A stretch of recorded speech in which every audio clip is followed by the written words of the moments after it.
আজ আমরা প্রথম বিদেশে বেড়াতে যাচ্ছি। 1.5 বছরের বিবাহিত জীবনে এতদিন টুকটাক কাছে পিঠে ঘোরাঘুরির পর এবার চললাম ভিন দেশে। হ্যালো এভরিওয়ান, কেমন আছেন সবাই? দেশে বিদেশে উইথ সাউন্ড চ্যানেলের নতুন একটা ভিডিওতে আপনাদের সকলকে স্বাগত জানাই। আমাদের প্লেন রাত 9টায়, তাই বাড়ির থেকে রাতের খাবারটা নিয়ে যাব, যাতে প্লেনে ওঠার আগে খেয়ে নিতে পারি। তাই এখন বানাচ্ছি ওই ফ্রাইড রাইস, আর কাল রাত্রেবেলা একটু মেথি চিকেন বানিয়ে রেখেছি। আজ দুপুরেও এটাই খেয়ে নেব। রান্না চান খাওয়ার পালা মিটে গেছে, আর এখন ঘড়িতে বাজে ওই 3টে। এবার খাবারটা তাড়াতাড়ি প্যাক করে রেডি হতে যাব।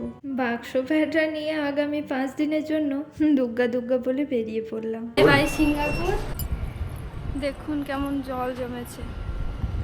এখানকার রাস্তাঘাটে একটু জল কিন্তু জমে না, কিন্তু আজকে দেখছি বেশ ভালোই জল জমেছে। আমাদের বাস চলে এসছে, এবার আমরা চেপে পড়ব।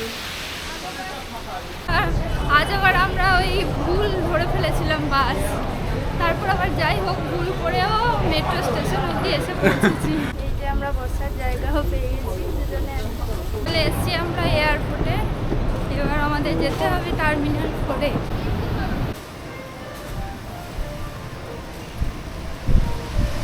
চলো বাসে উঠে পড়েছি, অবশ্য বাসে বেশিক্ষণ লাগবে না।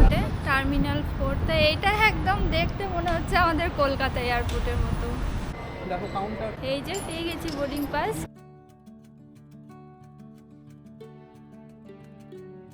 আমাদের ইমিগ্রেশন সিকিউরিটি ক্রস হয়ে গেছে। এই যে প্রচুর সব দোকান, এ যা দামি জিনিস যেতেও ভয় করে।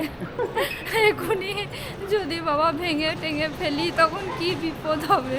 আমরা খাবার নিয়ে এসেছি রাতে, তো সেই খাবারটা একটু চেক টেক করলো, তা আমি প্রথমে তো একটু ভয়ই পেলাম যে খাবার নিয়ে আবার খাবারটা আবার ফেলতে বলবে নাকি। দেখলাম তা সেসব কিছু করলো না, ওরা একটু দেখলো। আর এইসব দামি ব্যাগের দোকান, বাবা এইসব দেখলেও প্রথম সিঙ্গাপুর আসার পর এই দোকানগুলো দেখতে খুব পছন্দ করতাম। এত দামি জিনিস তো দেখিনি কখনো, তা এখন আর সেরকম কিছু মনে হয় না বা দেখতেও ইচ্ছা করে না। এবার বাড়িতে ফোনটা করি, তারপর খাবো। বলুন তো আমি কোথায় বসে আছি? কেমন কেমন সোফা দেখুন। বাপরে, তবে এটাতে একটাই সুবিধা হচ্ছে যে অনেকক্ষণ যার অপেক্ষা করতে হবে, যাকে, তার ভালো ঘুম হবে এখানে শুয়ে শুয়ে, খুব আরাম। প্লেনও আধ ঘন্টা ডিলে, 9টায় ছিল, সেটা এখন 9:30। দেখা যাক আবার সময় শেষমেশ কটা বলে। কি খাচ্ছেন? দেখি ফ্রাইড রাইস আর চিকেন। আমাদের সামনে দুটো মেয়ে বসেছিল, দিয়ে আমরা খাবারটা খুলে ওরা এত ভালো গন্ধ পেয়েছে, বলছে I am so hungry.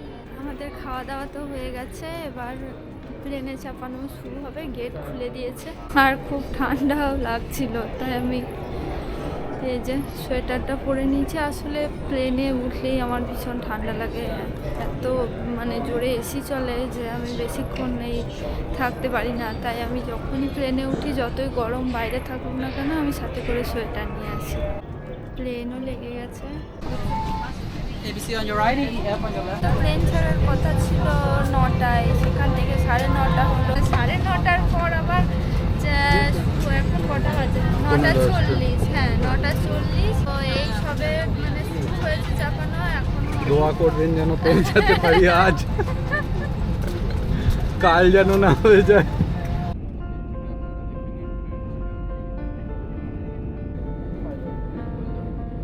Train থেকে নেমে এবার বাসে করে টার্মিনালে চললাম। এও এক নতুন অভিজ্ঞতা। আগে তো যতবারই গেছি ভিতরেই গেছি। ঢুকে পড়েছি। এবার ইমিগ্রেশনটা আবার কত দেরি হবে দেখা যাক। আমাদের লাইন পড়েছে নাকি?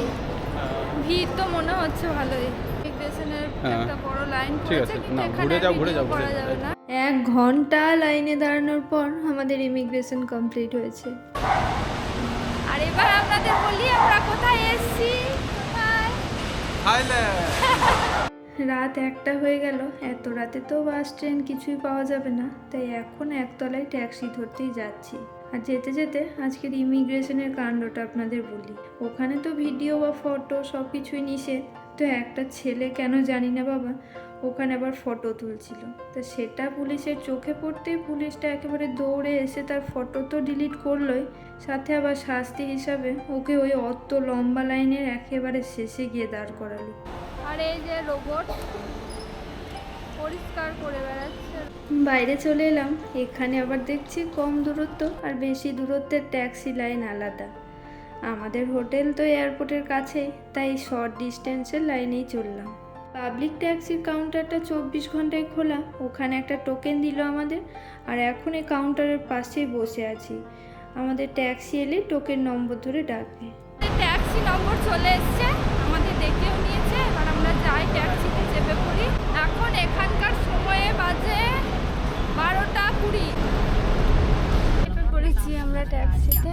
এয়ারপোর্টের নাম সুবর্ণভূমি, শুনে বেশ ভালো লাগলো, তবে ভিতরটা দেখে মনে হচ্ছিল যেন কারখানা।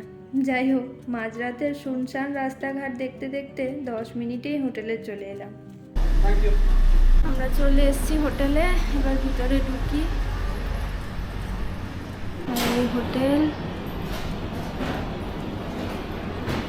হোটেলে চেক ইনের ফাঁকে আপনাদের বলে দিই, আমাদের ট্যাক্সি ভাড়া পড়লো 130 বাট, মানে ভারতীয় টাকায় 300 টাকার মতো, আর হোটেলের ভাড়া 600 বাট, মানে 1400 টাকা। তাড়াতাড়ি যাই রুমে, দিয়ে তাড়াতাড়ি ফ্রেশ ট্রেশ হয়ে শুতে হবে আমাদের, কাল অনেক সকাল সকাল উঠতে হবে। বাপরে, এদের আবার লিফট নেই, 4 তলার ওপরে হেঁটে হেঁটে আসা। যাই, আবার শেষে রুমটা যদি ভালো হয় তাহলে অন্তত এবার বাঁচা যায়। দেখা যাক আমাদের রুম কেমন। কি অবস্থা, ঢুকো। রুমটা তো বেশ ভালোই মনে হচ্ছে, এবার দেখা যাক বাথরুমটাও ঠিকঠাকই লাগছে। আর আজকের মতো ভিডিওটা এখানেই শেষ করলাম, কাল থেকে আমাদের আসল ঘোরাফেরা শুরু হবে। ভিডিওটা ভালো লাগলে একটা লাইক করে দেবেন আর চ্যানেলটাকে সাবস্ক্রাইব করে দেবেন। Bye bye.